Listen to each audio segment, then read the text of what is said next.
To skyrocket your mental clarity by tomorrow morning, go for a walk and talk to yourself out loud tonight. Here's why this matters. Experiences, you know, those things that happen to you throughout your life and your day and your week, they are like meals. If you don't digest them properly, they will sit heavy and you'll feel bloated until you digest them. You'll recognise this as the thoughts that you don't want but keep replaying in your mind, the emotions that you don't want either but they keep lingering in the background, and the situations that you can't stop looping in your mind's eye. A few days, let alone a few weeks of these loops, and your energy drains, your clarity blurs, and your background mental noise just gets cranked up. So, in order to digest these experiences and unwind these loops, your brain needs two things. Movement, not sitting, and expression, not bottling it all up and then expecting these loops to magically disappear. Walking provides your brain with the movement. Speaking out loud to yourself provides the expression. But here's why this works. And no, it's not just bro science. Sodding collar.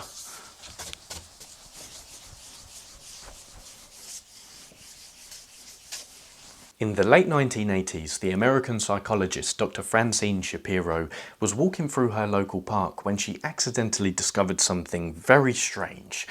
The more she walked and just naturally allowed her eyes to gaze at whatever was around her, the less distressing her thoughts and memories seemed. So fascinated, she wanted to research this further, and then, applying her scientific hat to this observation, she came up with her own form of therapy called EMDR.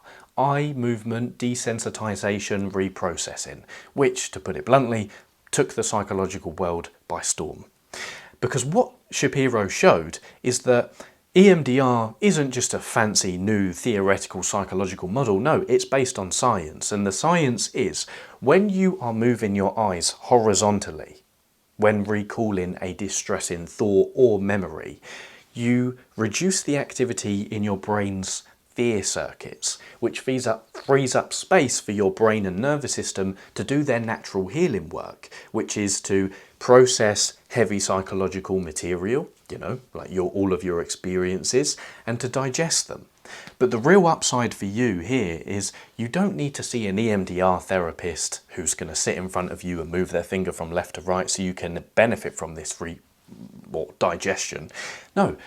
You don't need to see one of those therapists because your eyes naturally make the same movements when you go for a walk. Think about it. When you walk, you're not walking looking directly at one thing and never breaking eye contact. No, you let your eyes naturally gaze around, which again allows your brain and nervous system or space to do their natural healing work, digest psychological material. So after all, walking and talking to yourself out loud isn't weird. It's actually just what your brain needs to get unstuck. So tonight, try this.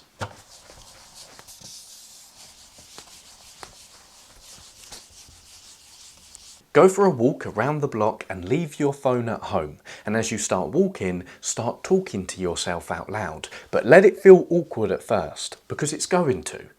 Let the rambled, half-baked thoughts flow as you clunkily pause one conversation and jump to the next in chaotic fashion. Just let whatever is on your mind come out.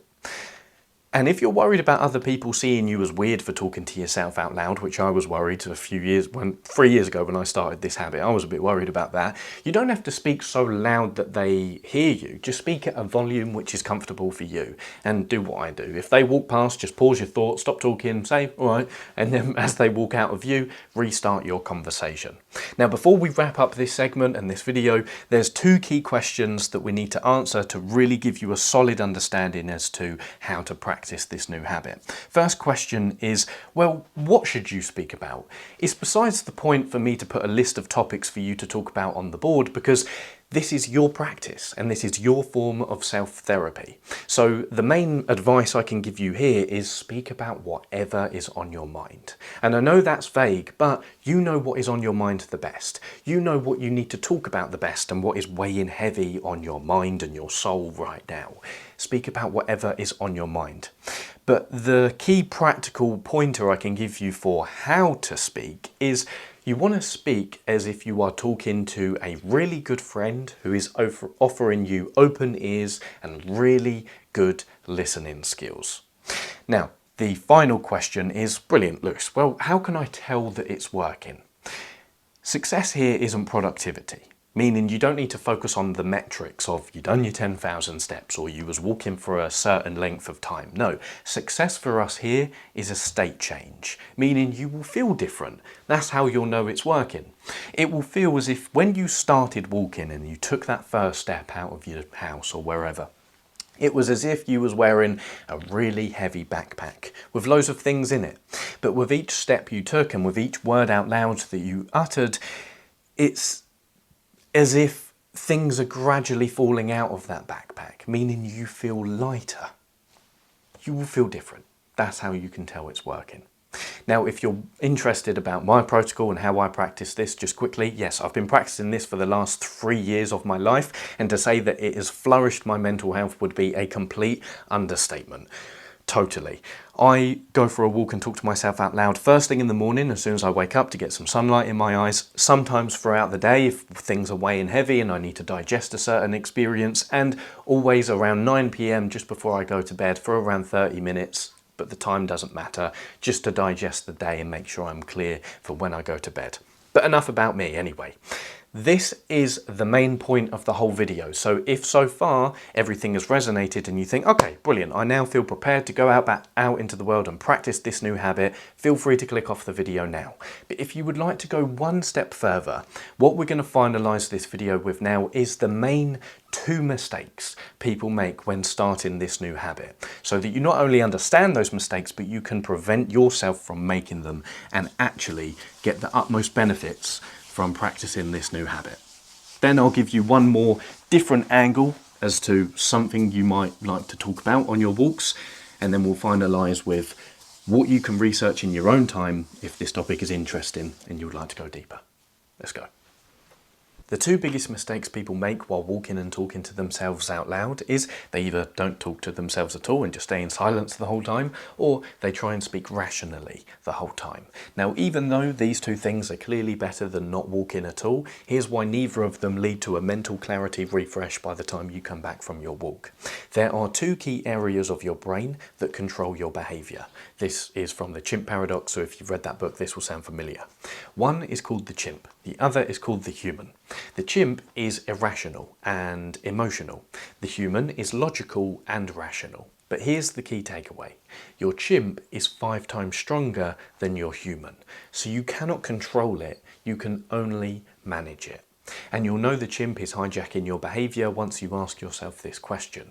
Do you want to currently be feeling or thinking what you're thinking and feeling?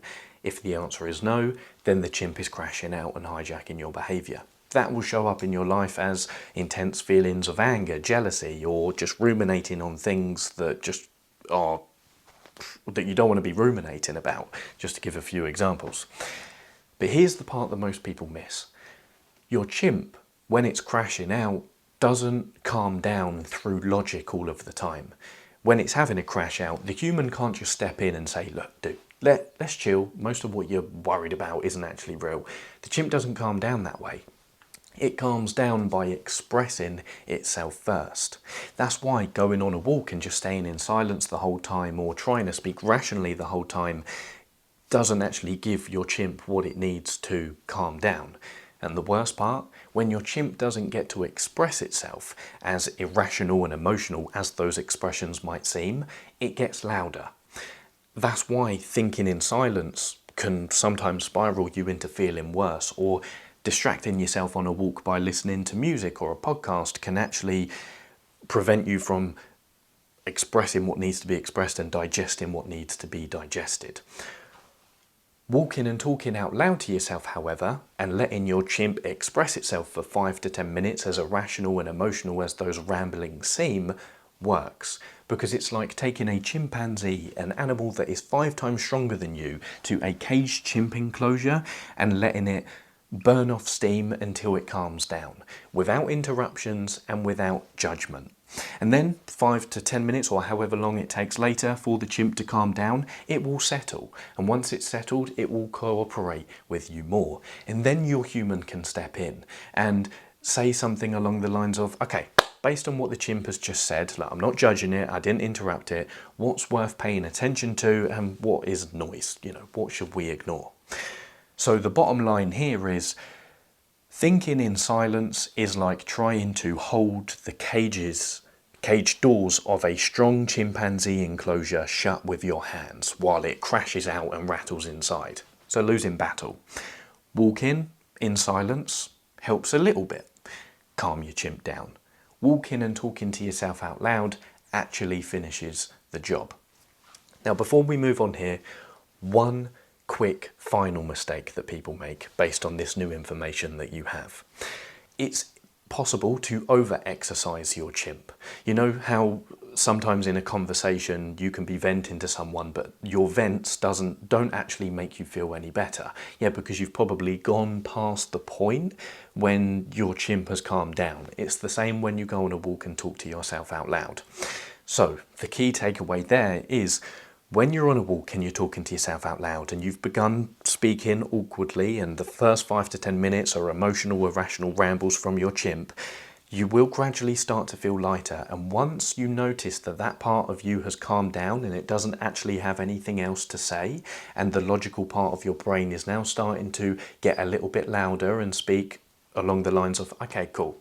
We've expressed what we needed to express. Let's now think about what's true and what's worth ignoring. Stop talking. Because if you go past that point and keep exercising your chimp, you're just making it crash out even more. Just quickly, when I said stop talking, I didn't mean you then never say another word on the rest of your walk. I meant stop talking from the perspective of your chimp. When it's had its 10 to 15 minute-ish, or it could be longer, could be shorter, crash out, then you can start speaking more rationally and start speaking in a more upbeat, positive, growth-oriented manner, because your human has now stepped in. Just wanted to clarify that. Don't want to overwhelm you with a lot of information there, so I'll leave this section here. If you want a short video about how to manage your chimp in more detail, comment an emoji down below of a chimpanzee or a monkey, whatever emoji there is, and I'll make one. If you want a deeper dive on all of these brain regions and this information here, I did make a video all about it. There is more information about the chimp in there. It's just there's a lot of other information about other things in there, so you might have to check the timestamps and skip through the video. Anyway, that is the biggest mistake most people make when walking and talking out loud. 2 more things we're going to quickly finalise with, and then we'll be on our way.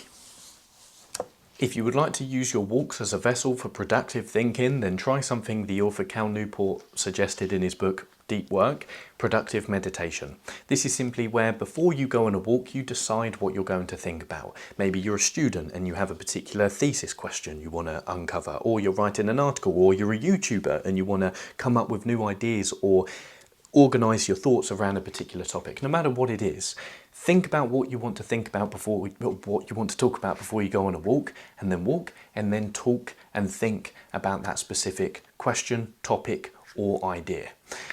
And then, naturally, while you're walking and talking to yourself out loud, your brain will get distracted with other things. That's why we use the word meditation here, because while you're walking and you get distracted, you want to continuously bring your mind back to the topic you've pre-decided that you are going to center your thoughts around on your walk. I do this sometimes, especially when I want to deep dive into something, put my arms behind my back and I just walk and philosophize. It's great. Think about it this way, just to round this off. Walking is the body regulation, talking out loud to yourself is your guided attention around this topic, and then the topic you've chosen itself is the cognitive container for your walk, which is like the spine of this exercise. Productive meditation, that's something you might want to try. And then let's finalise with this. If you find this topic very interesting and you want to go one step deeper, then here's what I would suggest for you to research and read about more. I didn't really know what to draw on the board here, but if you wanted to research something related to this topic that I found fascinating but didn't really know where to put in the video for fear of making it too meaty, then check out a term called bipedalism. And the bottom line as to what it is, just quickly, is us humans have evolved to think while moving. Have you ever wondered why in a film or in your real life you might see someone pacing back and forth while thinking about something? Well, it's because movement and thinking are activated in the same region of your brain that is responsible for motor control. So movement enhances thinking and thinking enhances movement. The biological reason for why this would be the case, and it's so characteristic of us humans, well, it's because of this term bipedalism, which means bipedalism, if you're bipedal, it means you have two legs and an upright posture. If you look at other mammals and other animals, they don't really have that. Us humans are very characteristically bipedal. That's a funny word. So, what else was I going to mention here? Oh, yeah. And the fact that we're bipedal helps explain why the thinking part of our brain evolved and our cognitive capacities as humans are different from other animals and more advanced, we could say, because we're upright with a posture. Look, I'll link a research paper in the description if you want to go a little bit deeper into this. And yeah, you might be thinking so far, but slight rant here, this gives you another reason to hate schools and offices where you're forced to sit down and think about things. And also this explains why being sat down and thinking about something can feel so unnatural. It's because we have evolved to think while moving. Super interesting stuff, but didn't really know where to put it in the video, so I'll link the Go Deeper section in the description for you to check this out more in your own time. So, in summary, when your thoughts start to get a little bit heavy and your emotions start to overlinger, you have something now at your disposal that you can use for free at any time that you want. Go for a walk and talk to yourself out loud. And you'll notice that the mental clarity you want is only a walk and talk away. Try to be a bit poetic with that. But anyway, thank you very much for your time and attention. Stay disciplined, playful and dangerous. Adios, muchachos y muchachas.